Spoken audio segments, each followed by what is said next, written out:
Bueno, pues estamos hablando de Yolanda Díaz, estamos hablando de Carlos Cuerpo, estamos hablando de una de las polémicas fundamentales de esta semana en el ámbito económico, que ha sido esa pelea literal que se ha protagonizado en el seno del Ejecutivo entre la líder de Sumar, Yolanda Díaz, ministra de Trabajo, y el, digamos, jefe del cuerpo económico del Gobierno, que no es otro que Carlos Cuerpo, ministro de Economía. Yolanda Díaz quiere aprobar a las bravas, porque sí, y desde ya la rebaja de la jornada laboral y la subida del salario mínimo interprofesional, y Carlos Cuerpo dice que sí, que lo aprobemos, pero que piano, que de momento hay que esperar, habrá que graduarlo y habrá que hablarlo también con los empresarios, a lo que Yolanda Díaz dice que no, que con los sindicatos sí, pero que con los empresarios nanay de la China, que con ellos no hace falta hablar para aprobar una medida que oponerse a ella, según Yolanda Díaz, es de mala persona. Rubén Folguera, ¿cómo estás? Buenas tardes, ¿qué tal? ¿Tú eres mala persona o eres buena persona? Supongo que para Yolanda Díaz soy muy mala persona. Con lo cual eres muy buena persona para con ánimo de lucro, y aquí te tenemos. Hemos preparado, yo he arrancado el programa recordando un poco algunas cifras importantes de la economía española y cómo operaría en contra de los intereses de la economía española medidas como la que quiere poner en marcha Yolanda Díaz. Lo primero que habría que decir es que Carlos Cuerpo en esta pelea no está oponiéndose a la medida que pone encima de la mesa Yolanda Díaz, sino que le está diciendo que ahora no toca, que ahora tocan otras cosas. Sí, lo que viene de algún modo a decir Carlos Cuerpo es que hay que tomar medidas con cierto sentido común. Lógicamente, Carlos Cuerpo está trabajando para un gobierno socialista, de corte socialista, y por tanto el discurso siempre va a ir en ese sentido. Pero claro, entre el PSOE, por mucho que ahora tenga una deriva bastante preocupante, y Sumar, hay ciertas diferencias, y una de las diferencias es esa, es que los técnicos al estilo Carlos Cuerpo saben que la economía funciona de una forma determinada y que por mucho que se quiera avanzar por mandato en ciertas luchas sindicales y tal, que esto es lo que obsesiona a Yolanda Díaz, hay que hacerlo con cabeza, y la reducción de la jornada laboral y también el aumento del salario mínimo interprofesional debe ser llevado a cabo con cautela y con mesura, porque él lo que viene a proponer de algún modo es equilibrar, ¿no? Equilibrar entre los deseos intelectuales o políticos y las exigencias de la realidad. Y si quieres, podemos escuchar a Carlos Cuerpo cómo el 2 de enero en Radio Nacional de España pues se pronunciaba al respecto. Yo creo que la existencia de posturas complementarias que permitieron llegar a textos equilibrados en la pasada legislatura está siendo parte del éxito que estamos teniendo ahora en cuanto al impacto de algunas medidas tan importantes como la reforma laboral. Y por lo tanto, eso es lo que queremos seguir teniendo, medidas que sean muy ambiciosas en sus objetivos, pero que a la vez sean equilibradas en el diseño. Ahora vamos a escuchar la respuesta de Yolanda Díaz. Lo que ha dicho ayer el ministro de Economía es que quiere cambiar el acuerdo con los sindicatos. Y esto es muy grave y no va a pasar, ya se lo digo yo. Yo sé muy bien que el Partido Socialista en este momento se opone a la reducción de la jornada. No lo puedo comprender. Estamos hablando de reducir la jornada laboral media hora al día. Es que es casi ser de mala persona. Decirle hoy a la gente trabajadora de nuestro país, decirle que se niega a reducir la jornada media hora al día. Y después de escuchar la bronca de Yolanda Díaz, que dijo Carlos Cuerpo ayer en COPE. Sí, el fondo de la cuestión es que tanto este ministro como el Gobierno en general tiene la reducción de la jornada como una prioridad. Es un compromiso del Gobierno y es un compromiso que se va a cumplir.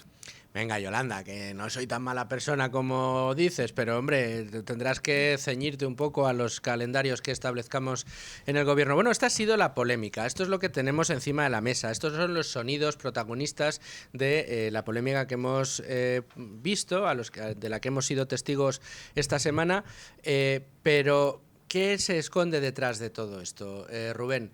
¿Cuál es la pretensión de Yolanda Díaz y por lo tanto del Ejecutivo? Porque sí que ha demostrado una cosa Yolanda Díaz, que lo que se ha propuesto lo ha ido consiguiendo y lo ha ido aprobando poco a poco. De ahí el salario mínimo interprofesional que tenemos, que está acabando con la productividad y que está poniendo en serias dificultades a muchas empresas y a otras muchas que directamente les ha obligado a cerrar o a no poder contratar a más gente. Sí, esa es una de las consecuencias de tener un presidente del Gobierno tan débil y además sin ideología, simplemente que busca mantenerse en el poder y para ello tiene que satisfacer las demandas de sus socios de gobierno, ¿no? Y en este sentido, Yolanda Díaz lo que ha hecho es acordar solo con los sindicatos no con la COE ni con ninguna patronal adicional, la reducción de la jornada laboral este año a 37 horas y media semanales. Que también hay que decirlo, Yolanda Díaz se había comprometido previamente a que a final de 2024 ya estaría en vigor la jornada laboral de 38 y media, algo que no ha conseguido. Y por tanto, lo que es cierto, se puede imaginar uno, es que Yolanda Díaz también necesita que esto salga adelante, porque si su electorado ve que no avanza, y de hecho las últimas encuestas apuntan un poco en ese sentido, como Sumar se desinfla, pues podría haberse mermado esa intención de voto hacia la coalición de extrema izquierda que lidera la ministra de Trabajo. Correcto. Pero desde los sindicatos, sin embargo, acogen de muy buen grado esta propuesta de la señora Yolanda Díaz. Sí, y no es sorprendente porque históricamente estos sindicatos siempre han estado vinculados a partidos de izquierda en nuestro país. UGT es del Partido Socialista, por eso efectivamente. Es llamativo, ¿no? Pepe Álvarez de la UGT pues está encantado con la medida, dice que hay que seguir adelante, sin embargo, bueno, pues digamos aquí pinta un poco menos Unai Sordo, líder de Comisiones Obreras, quien ha destacado que bueno, pues que hay que ir en esa dirección. Recordemos, Comisiones Obreras, un sindicato vinculado estatutariamente a Izquierda Unida, que podríamos colocar más cerca de las posturas de Sumar que de las del Partido Socialista. En cualquiera de los casos, tanto Pepe Álvarez, UGT, como Unai Sordo, Comisiones Obreras, encantados, que en cuanto quieran, que dicen que sí a la reducción de la jornada laboral. Sin embargo, con COE ni se plantea hablar, cuando la COE tampoco ha sido una piedra en el zapato de nadie en esta legislatura. No, para nada. La COE quizás está más cerca de la posición de cuerpo que otra cosa, ¿no? Porque Yolanda Díaz, de hecho, en esa intervención de Radio Nacional de España hace unos días, lo que venía a decir es que Carlos Cuerpo tenía que elegir el bando del bien, que serían ellos. O sea, ella no dijo bien, pero es lo que de algún modo se puede desprender de sus palabras, o el bando de las patronales, de empresarios, y dijo literalmente de la extrema derecha, que debe ser que somos los que nos oponemos a que por mandato se exija de facto una subida de salarios, que es lo que supone esto, y por tanto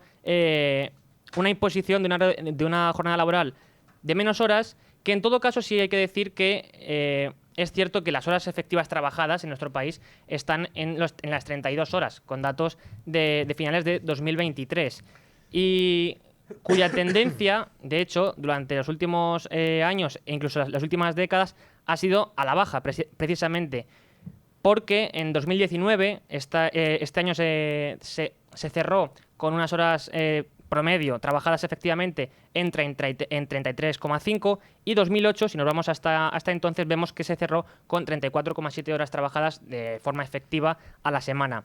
Por tanto, tenemos que entre el 19 y el 23 el número medio de horas efectivas semanales trabajadas cayó en torno al 4,5%, y del 2008 al 2023 casi el 8%.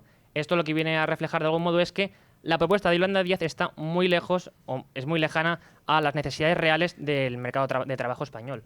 Sin embargo, claro, todo esto tiene una consecuencia directa, que es, a medida que se van reduciendo las horas efectivas trabajadas y que se incrementan los costes salariales, y digo costes salariales o costes laborales, en este caso totales, lo que sale de ahí es que cada vez la situación es peor para las empresas. Tienen trabajadores que les trabajan menos horas y que encima les cuestan más. Sí, porque además hay que recordar que la exigencia de Yolanda Díaz es que si se impone la reducción de la jornada laboral, los empresarios no van a poder reducir los sueldos a sus trabajadores. Por tanto, por eso decía anteriormente que supondría un aumento de facto por mandato del salario de los empleados. Y por tanto también un aumento de los costes laborales y salariales, que por cierto, los últimos datos del INE reflejan que durante el tercer trimestre de 2024, estos costes laborales totales se habrían incrementado en torno al 4,4%, y los costes salariales en torno al 4,1% con respecto al mismo periodo del año anterior.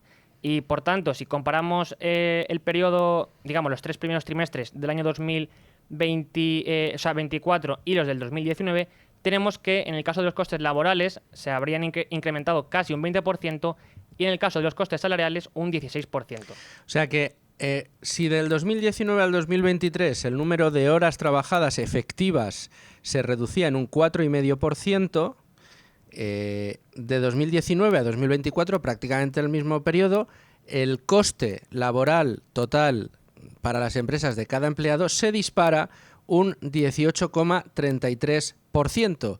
Es decir, que fíjense la relación, si tenemos que hacer la correlación entre número de horas trabajadas y coste por trabajador, a medida que se reducen, se dispara multiplicado por 4, por 5, multiplicado por 5 en este caso, prácticamente el coste laboral total. Con lo cual, a todas luces, este tipo de medidas en la situación que está España son medidas que suponen nuevas cargas, nuevas dificultades, nuevos palos en la rueda, llámenlo como quieran, para las empresas que quieren funcionar en España, que quieren producir en España. Para las que ya producen en España y no tienen oportunidad de salir, es una trampa, porque al final lo que hace es que sí o sí no tienen otra alternativa que tener que soportar estos costes laborales y imputarlos contra beneficios, tener menos producción y ser menos competitivas, en definitiva, para poder desarrollar sus productos y sus servicios. Pero es que para las que están fuera y quieren venir a trabajar a España, quieren venir a producir a España,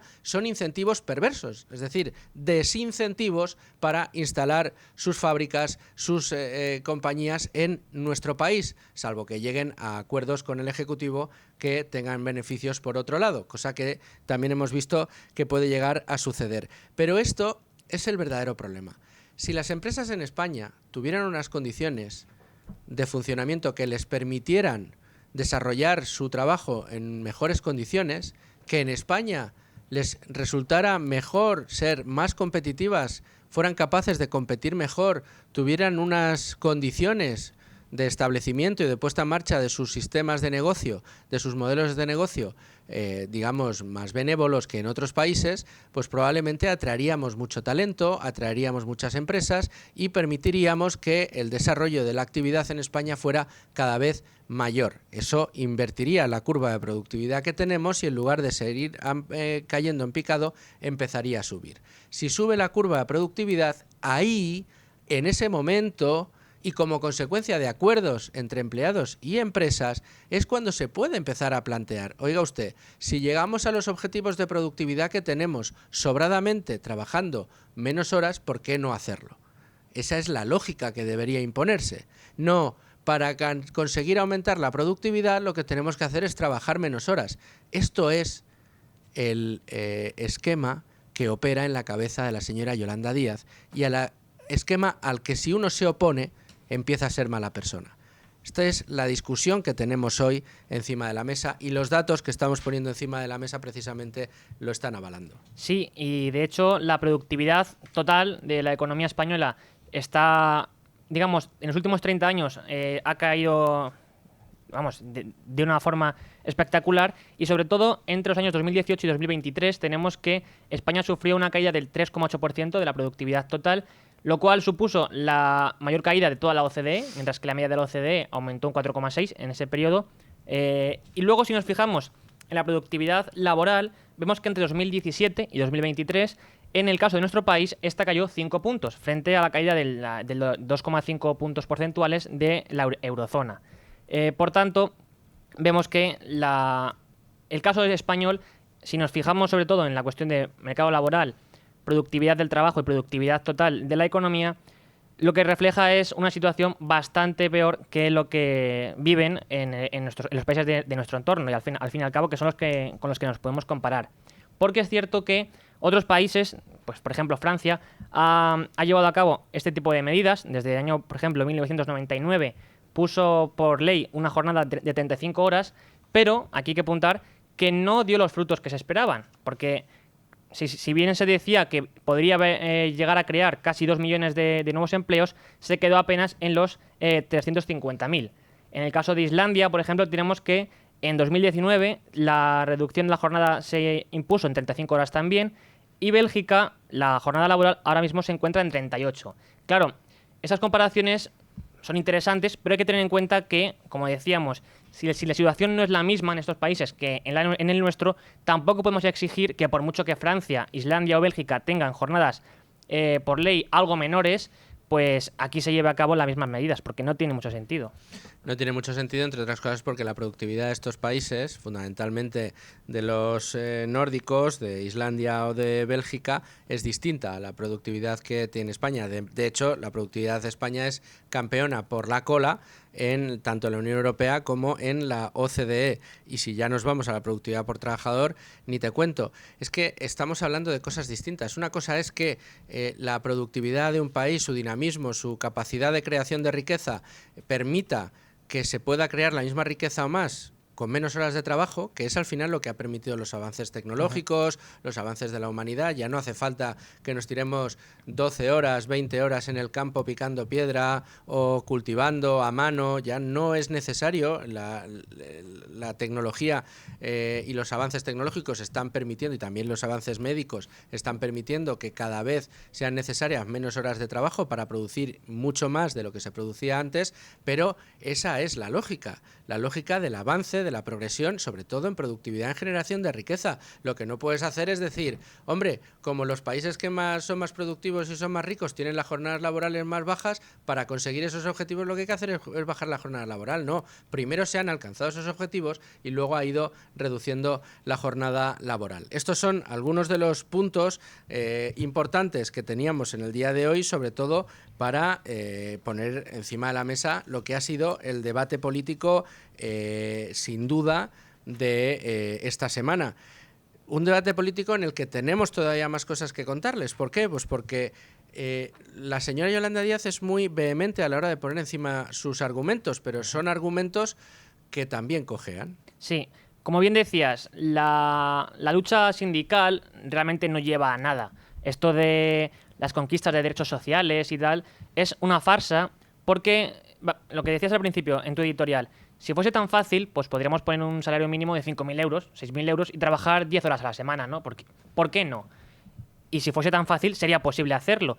Y Yolanda Díaz es consciente de esto, por eso no propone reducir la jornada a 20 horas semanales, ¿no? Propone 37,5 y poco a poco ir reduciéndola, porque por mucho que su discurso esté empañado de esta demagogia, este populismo, en el fondo sabe que no se puede hacer todo lo que ella quiera. Y como bien apuntabas, lo que realmente lleva a la reducción paulatina de las horas necesarias de trabajo es, por un lado, la acumulación de capital y luego también la mejora del capital humano. Es decir, por un lado, la formación de las personas, que sepan manejar mejor las máquinas con las que trabajan, que conozcan mejor ese trabajo que desempeñan, y luego ahorrar e invertir para que pues, ese excedente que le queda al empresario sea reinvertido y con ello aumentar la productividad y por tanto que sea posible pues trabajar menos horas a la semana y que esto no venga en detrimento del salario que cobra el trabajador. Y por eso mismo es tan importante destacar que es un error lo que propone Yolanda Díaz, porque ella lo que quiere es no solo no reducir los salarios de los trabajadores, sino además obligar a que todas las empresas, salvo ciertas excepciones de algunos sectores, lleven a cabo esto.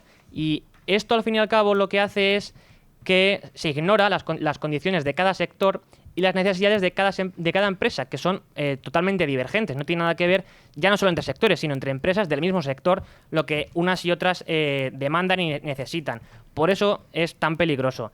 Y luego, es que en el fondo siempre hay una derivada política, que es lo que apuntamos anteriormente. ¿Por qué Yolanda Díaz se empeña en querer avanzar en esto? Pues porque podría verse digamos, una merma de la intención de voto en Sumar.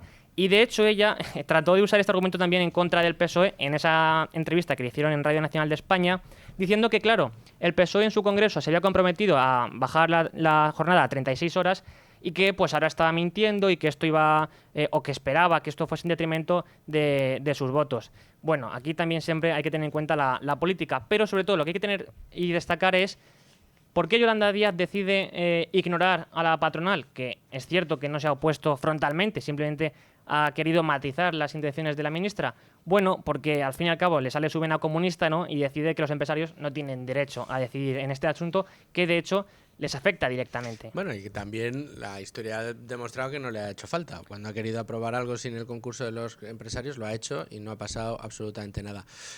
Rubén, quédate porque para tratar este asunto hemos querido llamar a uno de nuestros analistas de cabecera para asuntos laborales. Y como este lo es, y además con un enfrentamiento político de altura, pues qué mejor que hablar con el director de estudios del sindicato USO, que no es otro que José Luis Fernández Santillana, amigo de este programa. José Luis, ¿cómo estás?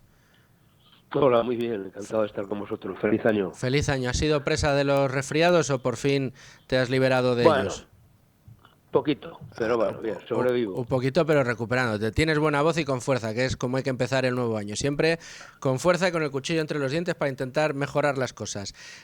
Bueno, no sé si preguntarte, empezaba yo preguntando si eres más del team Yolanda Díaz o del team Carlos Cuerpo, porque aquí ha habido una pelea importante hoy. Soy de mi team, o sea, del mío, o sea, en este caso ninguno de los dos me sabe. Es que vamos a ver, es decir, yo creo que todos pueden tener parte de razón y pueden tener parte de no razón. Es decir, cuando Carlos Cuerpo dice, hombre, que toma las cosas con carpa y que ayudar a los empresarios, tiene razón, sobre todo hablando de la pyme. Cuando Yolanda Díaz dice, hombre, que como esto no se ponga en marcha y se tramite ya por trámite de urgencia, esto no entra en vigor ni de coña. Entonces también tiene razón. O sea que la cuestión de fondo es, yo creo que es otra, ¿no? Es decir, hablamos mucho del tema de la reducción de jornada, que está bien, pero es que la ley incluye otras cosas que yo creo que pueden ser más nocivos o encarecer mucho más las cuestiones en el ámbito de la empresa, como es, por ejemplo, todo lo que tiene que ver con el registro horario, todo lo que tiene que ver con la aplicación de una tecnología que muchas pymes no tienen y que les van a obligar a implantar para que los inspectores de trabajo puedan entrar directamente online a ese registro horario o los representantes de los trabajadores. Y el derecho a la intimidad de cada persona, se llega a un acuerdo con el empresario de tener un horario distinto, una cierta flexibilidad, ¿dónde queda? Y eso sí que implica una inversión, ¿eh? Pero es que eso sí que implica inversión. Y eso sí que supone costos. Entonces, por eso digo que, bueno, bien, lo de la jornada a mí me parece que este es el pedaleo cósmico, ¿no? Me explico, quiero decir, yo soy partidario de que la jornada hay que reducirla, primero, pero no por lo que están contando, ¿eh? Es que no hay actividad económica en España para sustentar una jornada de 40 horas semanales, con carácter general. Alguien me podrá decir, en este sector sí, en este tal. Con carácter general, no. Y movían los datos que da la estadística. Y la estadística lo que me dice, la contabilidad nacional, es que en 2024, el tercer trimestre, al acabarlo, la jornada media efectiva que se estaba realizando es de 31,2 horas. Sí, sí, tal cual, aquí lo hemos dicho. Y en 2008, es decir, aquellas cosas, cuando empezaba la crisis y teníamos un empleo brutal, la jornada media efectiva era de 32,7 horas. La barbaridad que está pasando en este país es que tenemos más gente teóricamente ocupada y sin embargo se realizan menos horas de trabajo. Oiga, esto es un contrasentido, salvo que lo que está haciéndose es un incremento brutal de jornadas a tiempo parcial. Y el gobierno, en vez de afrontar el problema real, lo que está haciendo es enmascarar este problema.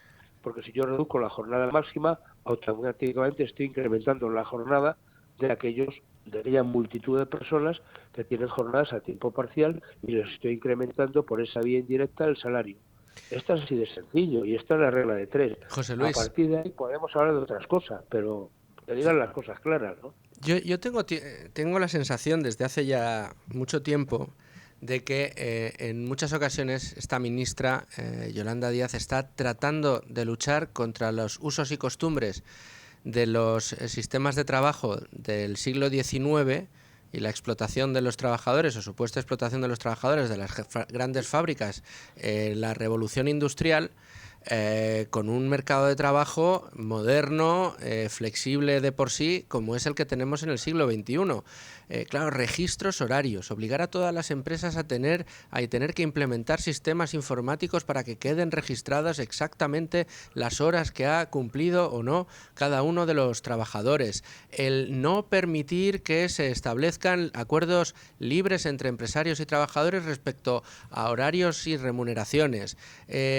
Todo este este tipo de medidas, salarios mínimos, regular por ley el número de horas que se tienen que trabajar o dejar de trabajar, en lugar de, por ejemplo, permitir que se trabaje por objetivos de productividad, y que cada empleado, en las horas de las que dispone, pues decida hasta qué punto va a llegar o cuántas horas necesita para alcanzar o superar los objetivos que se le han propuesto. Estamos en la era del teletrabajo, estamos en la era en la que tanto trabajo es dedicarle 8 horas a un cuadro de Excel en un ordenador para cuadrar una serie de modelos económicos, como sentarte a comer con el cliente que te va a comprar ese modelo económico. ¿A dónde llega el puesto, las horas trabajadas y dónde el ocio? Es decir, el mercado de trabajo del siglo XXI es un mercado de trabajo mucho más difuso, que no puede entrar en los estándares donde se les quiere encorsetar con muchas de las medidas que se quieren poner en marcha dentro del mercado laboral. Yo sí llevo ya mucho tiempo con esta sensación, y yo no sé si tú la compartes, no sé si todo o en parte. Bueno, algunas cosas sí, otras no. Es decir, yo creo que en cualquier caso siempre es bueno que haya unos mínimos regulatorios en todo esto. Esto es como lo de como el tráfico, ¿no? Hay gente que dice, no, hombre, ¿por qué me tienen que limitar, ¿no? Si mi libertad de movimiento? Hombre, hay que poner semáforos, ¿no? Porque si no puede haber accidentes. No, si yo soy muy respetuoso, bueno, tú sí, pero a lo mejor hay otro que no. Es decir, el que pongan glorietas para que frenemos un poco la velocidad, el que haya semáforos, el que haya un mínimo de ordenación, viene bien, en general, aunque a veces nos produzcan atascos. Bueno, con el tema del trabajo yo creo que hay unos mínimos que hay que regular precisamente para no entrar en competencias desleales, para tener unos mínimos garantizados de que la gente pueda funcionar, etcétera, ¿no? A partir de ahí yo creo que lo que tenemos que darnos cuenta es que las formas de producir han cambiado, y eso es evidente. Por eso yo digo que soy partidario de que haya que reducir. Otra cuestión es el cómo, la jornada laboral. ¿Por qué? Porque, hombre, hace 40 años, 40 horas, no se trabaja igual ahora que hace 40 años. Por supuesto. Yo estoy convencido que si le preguntamos a cualquier chaval de 15, 16 años que pasa por la calle, ¿saben lo que es una Olivetti? Estas máquinas de escribir que algunos hemos utilizado, no saben lo que es. No saben ni lo que es un CD-ROM, José Luis. Bueno, pero claro, pero es que esto es unas cosas así, ¿no? Entonces, me parece que esto ha hecho que podamos ser más eficientes en el trabajo, que se necesiten menos horas, y luego me parece que habría que hacer un gran debate y sobre todo una gran reordenación de lo que son los usos del tiempo, ¿no? Sí, hombre, tiempo para descansar, tiempo para trabajar, tiempo para estar con la familia, y cómo distribuyo ese tiempo, y a partir de ahí con cierta flexibilidad. Todo eso hay que ponerlo encima de la mesa. O sea, no puede ser que un padre que tenga que ir a ver al tutor de su hijo al colegio, porque tal, pues tenga que pedir un permiso y encima se lo descuenten de la nómina, ¿no? Como te descuides, ¿no? Vamos, en muchos casos, no puede ser, ¿no? Estas cosas tenemos que organizarlas. Sé que no tiene nada que ver con esto, pero en el fondo tiene que ver con un tema de mentalidad. Y eso, oiga, hablemos más de la necesidad que hay del ocio, de la necesidad que hay de conciliar, de la necesidad que tienen las familias de tener recursos para poder vivir, para poder gastar, porque al final buena parte de nuestra economía funciona si gastamos, ¿eh? El consumo es un elemento dinamizador de la economía brutal, y esto lo conocemos en España. Entonces, si yo tengo más tiempo disponible y tengo buenos ingresos y puedo hacer más cosas, seguramente todos vivamos un poquito mejor. Pero eso implica tomárselo con más seriedad este asunto, ¿no? Es decir, aquí hay un hecho político, y es que este es el último cartucho, creo que estáis comentando, pero yo lo comparto, que de Yolanda Díaz es su último cartucho ante la situación actual del gobierno, ¿no? Es decir, oiga, ¿qué me queda, no? Es decir, o tiro una bala de plata, o ¿qué me queda para conseguir votos para mi espectro político, y es mi empeño en la reducción de jornada. Ojo que lo que han firmado, la foto que se ha firmado con los sindicatos, como tal, el acuerdo como tal, son 3 líneas, Ojo, que lo que dice es que el gobierno promoverá el desarrollo de una ciudad, el gobierno va a promover el desarrollo, y que ambas partes, en sus respectivos ámbitos de actuación, se comprometen a impulsar la tramitación. Ese es el acuerdo, Sí, no sí, nos sí. engañemos. Totalmente. Otra cuestión es que junto a eso se ha puesto un borrador de anteproyecto de ley, que el señor Cuerpo ha dicho, oiga, esto hay que verlo, vamos a ver qué dicen los socios. Si esto no está ya tramitándose es porque hay algunos grupos parlamentarios que han dicho por aquí no, y lo que están trabajando es, como decimos, por aquí sí, y eso tiene que ver con esta parte del gobierno progresista que son Junts y el PNV. Lo de progresista lo digo con cierta ironía, por si no se me entiende. Claro. La ironía en la radio ya sabes, José Luis, que no funciona. Por eso la explicito, ¿no? Para que no haya problemas. En el planteamiento que haces de la necesidad de la reforma de las horas de trabajo, yo en cambio soy más partidario de una flexibilización mayor, precisamente para dar cabida a todos los aspectos que comentabas, ¿no? En la parte práctica, el que quizá un poco tomando el testigo que ha dejado Javier Milei en Argentina y que de momento está funcionando fantásticamente bien, pues que se permita ya mucho más espacio en las normas laborales para que se establezcan libres acuerdos entre empleados y trabajadores para que distribuyan para el eso tiempo. Está la negociación colectiva, ¿no? Y tiene los ámbitos de empresa a negociar, etcétera. El problema de España, para que eso funcione, es que tenemos un entramado empresarial que es bastante ridículo, ridículo en cuanto a términos de tamaño. Más del 92%, 93% son micropymes, ni siquiera pymes, son gente que tiene menos de 5 trabajadores. Entonces, organizar eso no es fácil, ¿no? Sobre todo, hombre, hay empresarios estupendos, pero hay otros que no son tan estupendos, como en toda la vida del Señor, ¿no? Es decir, que yo no presupongo a nadie ni bueno ni malo. Por eso me parece que los ámbitos de carácter sectorial, pensando en todas estas pymes, tiene que haber una cobertura de mínimos. A partir de ahí, oiga, yo siempre podré mejorar el mínimo, y que se trata lo que no puede ser es que el mínimo ahogue. El mínimo tiene que ser para que yo lo pueda rebasar. Esta es la clave. De todas maneras, que nadie vamos a ver, yo creo que esto no va a salir adelante, o es muy complicado, ¿no? Porque lo que dice la ministra, en ese sentido, desde el punto de vista de los tiempos, tiene razón. Oiga, como esto no vaya por el trámite de urgencia y se apruebe ya, esto no sale este año. Ojo, que ya se ha comido el año anterior, que dijo que este año que ya hemos vencido, el 2024, tendríamos que estar con las 38 horas y media. Entonces, me parece que hay aspectos políticos que escapan del raciocinio. En ¿no? cualquier caso, aquí lo vamos... Aquí es lo que hay, ¿no? Aquí lo vamos a ver, José Luis, en este año sin ninguna duda, y contigo también analizándolo aquí en Con Ánimo de Lucro. José Luis, muchísimas gracias por estar con nosotros. Gracias a vosotros, un abrazo. Y después de analizar el tema del día con Rubén Folguera, con José Luis Fernández Santillana, no quiero que nos quedemos sin tiempo para analizar lo que está pasando en los mercados.